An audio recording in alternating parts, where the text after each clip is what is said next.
Hello and welcome to the Feck It Fun, Fabulous and Free Eating Disorder Recovery podcast. I'm Helly and I'm here to provide regular bursts of information and inspiration, some neuroscience applicable to eating disorder recovery, perhaps a few rants, but otherwise lots of positivity with a bit of a feck it attitude, some fun and a sprinkling of fabulousness to help everyone find freedom in recovery. Hi, welcome to the Feck It Fun, Fabulous and Free Eating Disorder Recovery podcast. I'm Helly and I'm an eating disorder recovery coach. The other day I was thinking about the fact that in order to really be successful at eating disorder recovery, you need to be able to put your full focus to recovery, maintain that focus, but you also need to be able to strategize your recovery. You need to be able to plan it out. You need to be able to implement really good strategic attacks at different times in your recovery. And you need to be able to problem solve as you go through the recovery process. You need to regularly reevaluate. You need a recovery team beside you. And so it really got me thinking that in many ways, eating disorder recovery should be treated like a full-time project because it's probably the most important project you're going to do in your life. And it really does take full-time focus and full-time commitment, and it takes a lot of energy.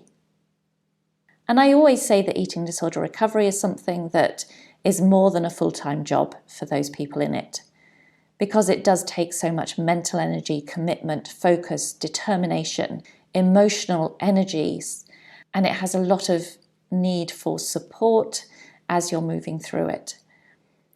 And that's all before you even consider the food and rest requirements involved. So to just mindlessly wander into recovery is not something that's going to get you very far, because recovery takes real effort and a planned mode of attack. If you want to make meaningful recovery progress and not drag the whole thing out for years, or hit an obstacle, get bored, or give up after just a week or two, it takes effort, it takes focus, it takes ongoing attack. And I truly believe that everyone can do recovery and get to the end, but so many people don't, because they say they've tried so many times. But I suspect that's because all the previous attempts were not treated enough like a full-time, focused, full-on project, in which they've made plans in how they were going to address the project, in which they focused on what resources they were going to need, in which they accounted for the budget for it, and in which they regularly analysed what was working, what wasn't working, and what could be done about the areas in which things weren't working so that they could keep progressing and not hit a brick wall and stop, or not keep going so slowly that eventually they just burnt out from exhaustion or just got bored. If recovery is not executed with sufficient focus and strategic attack, it's all too often left on the back burner, and then life just gets in the way and recovery becomes forgotten about. Therefore, in this episode, I want to talk about how to make recovery your full-time project. And I thought I'd break this down into the 5 stages of project management that you'll find for any project management information out there. These are the 5 stages of project management that are always recommended. And you can use these same 5 stages that they might use in business projects for your recovery.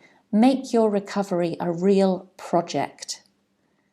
Get it off the ground, get it executed, implemented, reviewed, and finally get your project closed when the desired results are achieved. So the first stage of project management is the concept and initiation. So for your recovery, this is the stage at which you really need to dig deep. What is it you are trying to achieve here? What is it from your recovery project that you really want to achieve? Hopefully that's full recovery, but really get more specific about it. What are your overall project or recovery goals and overall intended outcomes for your future? What do you really want to be able to do with ease and without the eating disorder getting in the way? Who is it that you really want to be without the eating disorder? Where do you want to be? What relationships do you want to have? What else in your life would you want to be different and better as you come to the end of your recovery project? Be really specific. Write it out for yourself. Write it out for other people if you need to as well. And really get into what is your overall brief for your project. And maybe even make this into a short mantra or statement for yourself on what it is this recovery project is intended to achieve for you. And that might be just as simple as, I will be free and fabulous without a pesky illness limiting my potential for fun. But also on a more serious note, really dig into what are your real deep and meaningful reasons? What are your real deep and meaningful whys for doing this and putting in this much work, putting in the resources and the effort that your recovery project is going to need? You're going to need those deep and meaningful reasons.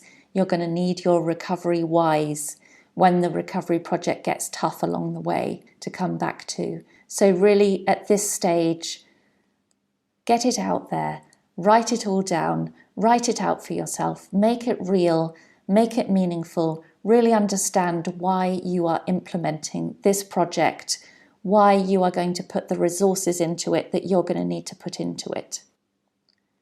And finally, at this stage of the project, when your concept and initiation stage, also start to consider who's going to be part of your project team so that you get the results you want faster and more effectively. Just start to have a think about that. Then stage 2 of your project management is definition and planning. So at this point, you need to get down to the nitty-gritty. We don't want any freewheeling in your recovery. This is your recovery project. This is where you're going to get specific. You need to know what it is you are doing with a set plan of attack in terms of project recovery.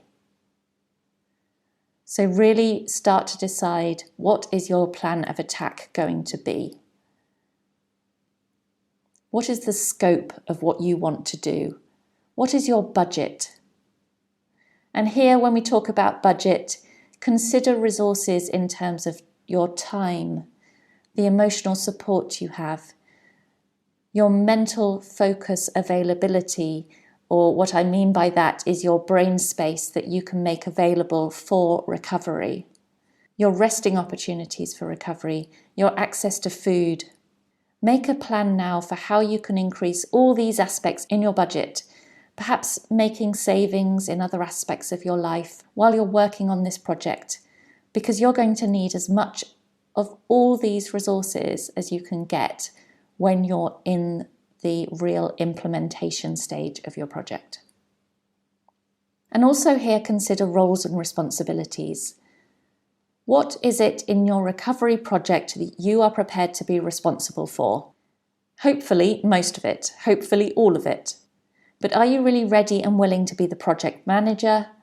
Or are you seeking someone to partner with you in the management of the project and take a share of the project planning and take some of the load in terms of the implementation while you're really working at the actual doing of the project itself? What are the roles of other people in your recovery support team going to be? And do those people know what it is that you want them to do? And is it realistic to ask them to do those things? Do other people around you know what you're about to do? Do they know that you're about to embark on this recovery project? And how can they support you with this? And then also consider, if you do have that recovery team around you, how will your recovery team communicate when they need to, with you or with each other? And when I talk about recovery team, I'm not talking about necessarily an eating disorder support service. I'm talking about people like your family, your friends, coaches, maybe professionals, other people in your everyday, day-to-day life who you can call on for support throughout this process. And then also do a project risk assessment. What are the risks to doing this project? Now, examples here might be anxiety, high stress, and emotional turmoil. How will you manage the anxiety, the stress, the fear responses when they come up and stay on track with your recovery? How will you manage any risks of becoming too busy in your everyday life so that you make sure that your recovery project doesn't get put to one side? How can you make sure your everyday life doesn't interrupt on your recovery project execution? Consider the risks of becoming complacent in your recovery. How will you keep your recovery interesting and how will you keep it progressing? And also consider any recovery team failures that might happen. What can be done if a member of your support team can't be a member of your team any longer? Do you have other plans? Do you have other people you can call on? What about, which, it's always going to happen for most people in recovery, when you gain weight and you want to flee the project of recovery altogether? How can you stop yourself sabotaging your project and keep on track? Plan ways to overcome any of these risks in advance, any of the risks that might come up during your recovery project that you can predict at the moment might occur, really trying to plan ways in advance that you can overcome them. And at this stage, also consider what are your initial deadlines in terms of your overall deadline for your recovery project and for any goals that you're going to set along the way. It's really important to have little goals in recovery that lead up to the big, obviously, overall goal, which hopefully is full recovery. But what are your deadlines? You need to have some idea in the back of your mind of what you're working towards, what sort of time frame you're working towards. And also now consider what are your initial goals going to be and how will you celebrate those wins when they do come up along the way. It's really important to set small stepping stone goals along the way of your recovery journey. Recognise the wins when they happen and celebrate them, and then go along and set some more. The next stage in the project management steps is launch and execution. So this is where you step into your recovery project, executing all that you have to do alongside your support team, fulfilling the roles that they know are key in their contribution to your project. This is where you need to have lots of meetings, discuss the process as it's executed and implemented with your team, and discuss the process as it's executed and implemented with yourself as well, through self-reflection and analysis. Constantly review and reflect on what's working and what's not. Status reports and updates are key here. So this is where journaling can be a great tool, and just discussing things with other people, discussing things with yourself about what's working, what's not, reviewing everything. And when things aren't working, reflect and establish a new way that's going to work better for you. As soon as any issues arise in your project, then fix them, because it's key to really address things as soon as they crop up and at the beginning of your recovery project. And this is where budget management also comes in. All aspects of your budget need to be managed. So are you keeping a close eye on all your resources and ensuring they're not depleting, finding ways to access more before they run out? So that might be emotional energy, it might be your mental focus, it might be just time in your day, it might be the support you need, it might even be the amount of food you need. Really look at your budget management at this stage. Next then we have monitoring and control. So keep coming back and reviewing your project and your recovery goals and your whys for your recovery. So keep bringing yourself back to why you're doing this. What is your long-term goal? What is it you're trying to achieve at the end of all this? Then consider what's being achieved and what isn't as you're going down your recovery project pathway. Do your goals need changing at all? Are the whys that you set at the beginning of your recovery still as valid as they were then? Or are there new ones now that you need to bring in and you need to focus on? Are you achieving what you set out for at this stage of the project? And is the progress you are making of sufficient quality? And is it progress that's also sustainable? Consider whether your support team are providing sufficient support, or do the tactics need to change in your recovery project? Do your team dynamics need to change perhaps? You also need to track your efforts and your costs against your progress and review and reassess regularly. Does your budget need to increase? Do other things in terms of your recovery plan need to change? Always look at what's working in your implementation steps and what isn't. What needs to change? How feasible is change to make more successful wins along the road? What mini goals have you set for yourself? What mini goals have you achieved? And are you really celebrating each of those achievements? Because celebrating your wins is really important to keep you motivated and keep you focused. Then what's the next mini goal you're going to work on? What's the next mini goal that you're going to set on your way to the bigger picture of your full recovery objective at the end of it all? And what performance is worth celebrating and recognising the achievements of in all of this?